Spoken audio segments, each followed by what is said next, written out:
Bonjour les amis, bienvenue à tous pour ce second épisode d'une série de monologues consacrés à la pensée. J'ai intitulé l'épisode d'aujourd'hui « Il m'arrive quelquefois de penser ».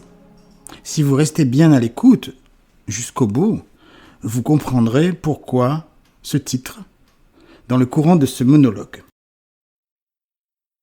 Aujourd'hui, une fois n'est pas coutume, je vous rassure tout de suite, je vais parler un petit peu de moi, un tout petit peu. Je vais vous conter une anecdote.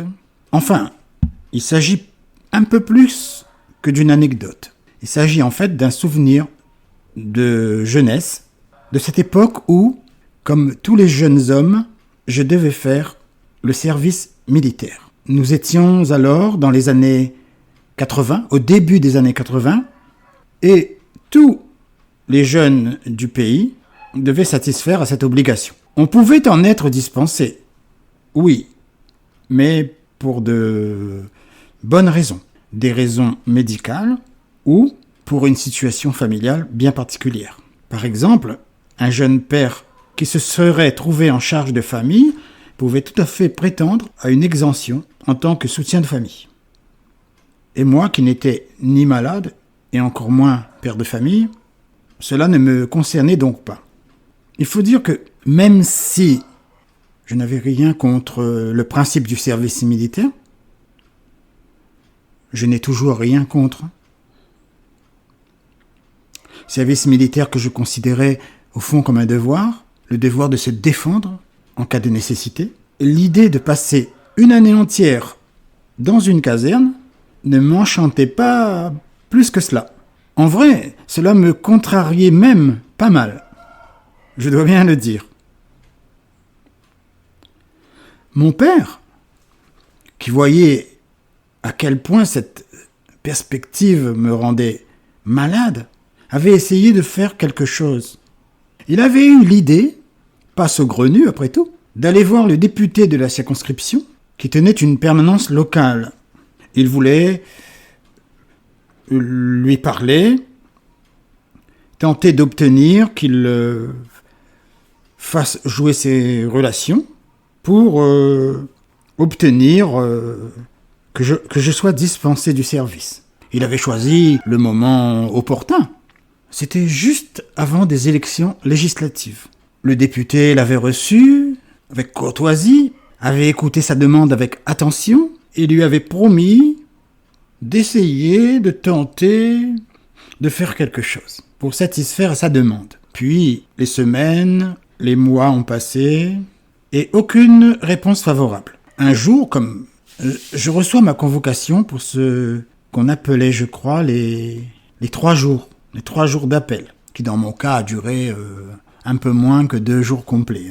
Pendant cette période, qui précède de quelques mois l'incorporation dans le service effectif d'1 an, on passait une série de tests, des épreuves physiques, des examens médicaux, des tests psychotechniques. À la fin de ces 3 jours, avant de rentrer chez soi, on passait devant un petit groupe de militaires. Ils étaient 3, je crois. Dans mon cas, ils étaient 3. Des officiers ou des sous-officiers. À l'époque, je ne savais pas encore très bien reconnaître les grades. Ils nous faisaient part de nos résultats aux épreuves. Ils nous posaient quelques questions complémentaires. Et à la fin, nous annonçaient la décision concernant notre enrôlement ou notre dispense. Et c'est surtout de ce moment-là que j'ai envie de vous parler aujourd'hui. Du moment où, précisément, on passe devant cette sorte de jury.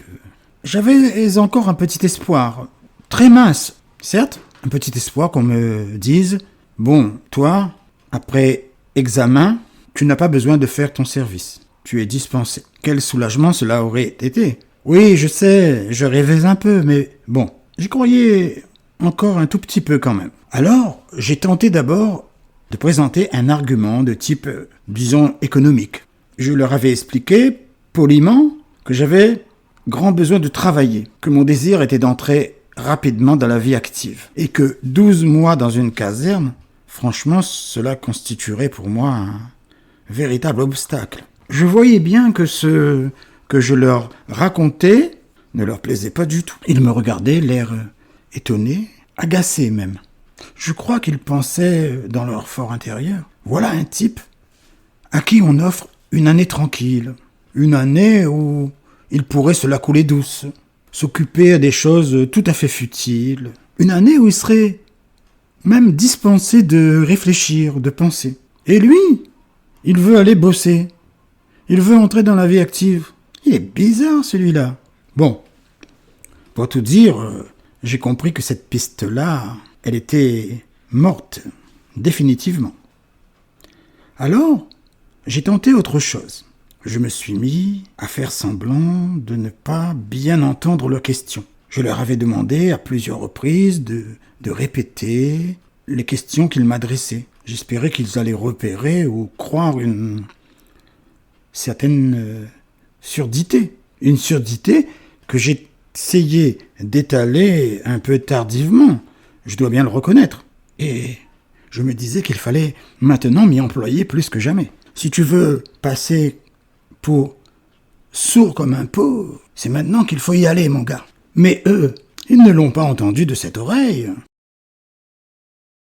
Bon, allez, me suis-je dit, la surdité ne marche pas. On va tenter la cécité. Et je me mets à leur parler des tests psychotechniques subis la veille. Je leur explique que j'ai eu, au moment de passer ces tests, un de ces accès de malvoyance qui me saisissent parfois. Je leur dis que non, je ne suis pas complètement aveugle, mais que parfois, j'ai du mal à voir ce qui est écrit.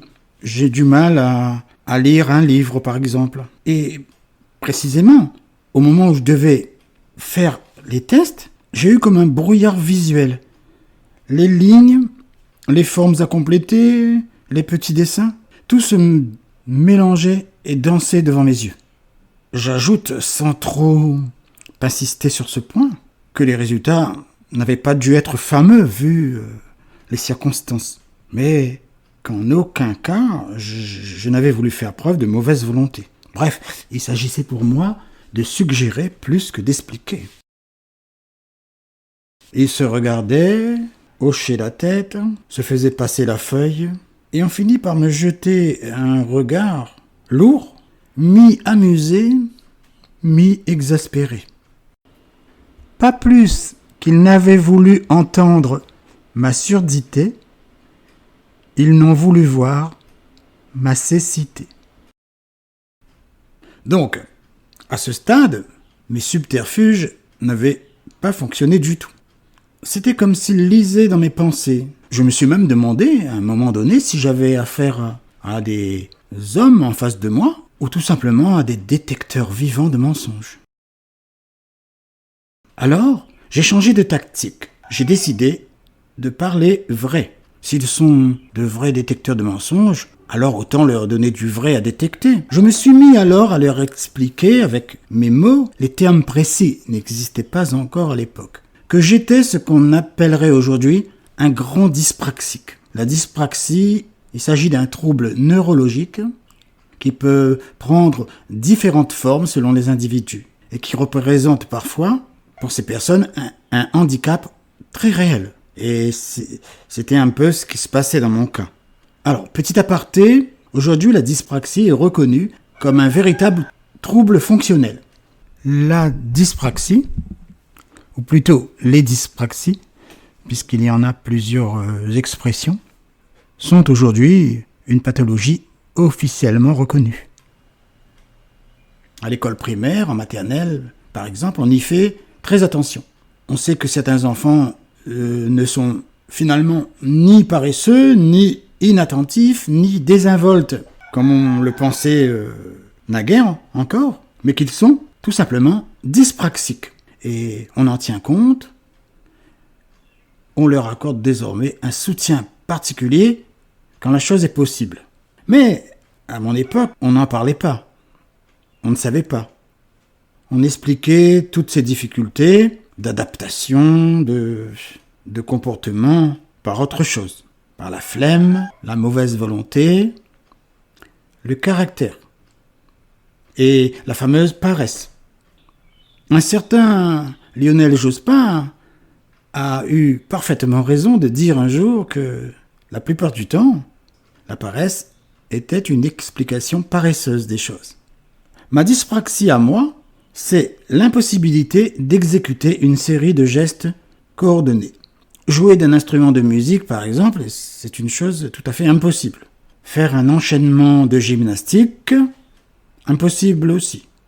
C'est un handicap qu'on ne voit pas réellement, mais qui est bien réel. Et il peut, dans certains cas, vous exposer aux moqueries, à une certaine forme de harcèlement, ou à des humiliations dans ce qu'on pourrait appeler le théâtre social. Bref, pour dire les choses vulgairement, on peut vous prendre pour... allez, je vais l'oser, un vilain petit connard. Mais redevenons sérieux. Je suis convaincu que si cette obligation de service existait encore aujourd'hui, elle a été annulée lors de la présidence de Jacques Chirac. Ma dyspraxie, telle qu'elle est reconnue, désormais, ma dyspraxie aurait pu justifier une dispense de service. Sincèrement, je le pense. Mais à l'époque, avec les connaissances d'alors, je n'avais aucune chance d'être entendu. Et d'ailleurs, ces 3 militaires que je sentais vraiment pas très bien disposés à mon égard, et ce depuis le début de l'entretien, ces 3 militaires ne m'avaient pas vraiment écouté. Je les sentais presque indisposés par ma parole. L'entretien touchait à sa fin. Ce monologue aussi, il touche à sa fin d'ailleurs, je vous rassure. La décision des militaires semblait prise. Mais avant de me laisser partir, ils ont quand même tenu à m'engueuler un peu. Ils m'ont parlé de ces fameux tests psychotechniques et se sont dit très étonnés de mes résultats. Résultats particulièrement catastrophiques. Ils ont balayé mon explication sur une certaine cécité. Et ils m'ont carrément accusé d'avoir triché, d'avoir fait exprès d'échouer pour tenter d'obtenir une dispense. Ils me disaient, avec le cursus scolaire qui est le vôtre, il est impossible d'avoir des résultats pareils. Et j'ajoute ici entre nous, ça va rester là, d'accord ? Peut-être que ce n'était pas vraiment la cécité. En fait, ce n'était pas du tout la cécité. Peut-être que c'était ma dyspraxie, tout simplement, qui m'avait empêché de réussir ces tests. À ce moment-là, donc, j'avais épuisé toutes mes cartes. Tout mon arsenal d'arguments, je l'avais épuisé. Et je me suis dit qu'il ne me restait plus qu'à sortir l'arme fatale, l'arme ultime. Celle qui, dans un tel univers où la pensée n'a pas vraiment droit de citer, aurait dû faire mouche à tous les coups. Je les ai regardés, droit dans les yeux, et je leur ai dit, posément, « Je dois vous dire aussi, messieurs, qu'il m'arrive quelquefois de penser. »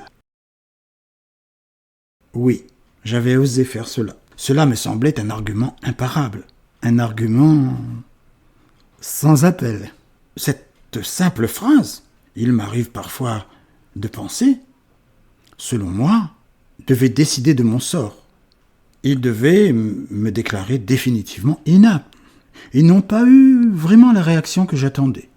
Et l'entretien s'est terminé et ils me disaient de me tenir prêt car dans les mois qui devaient suivre, je devais être appelé à la caserne pour effectuer mon service militaire.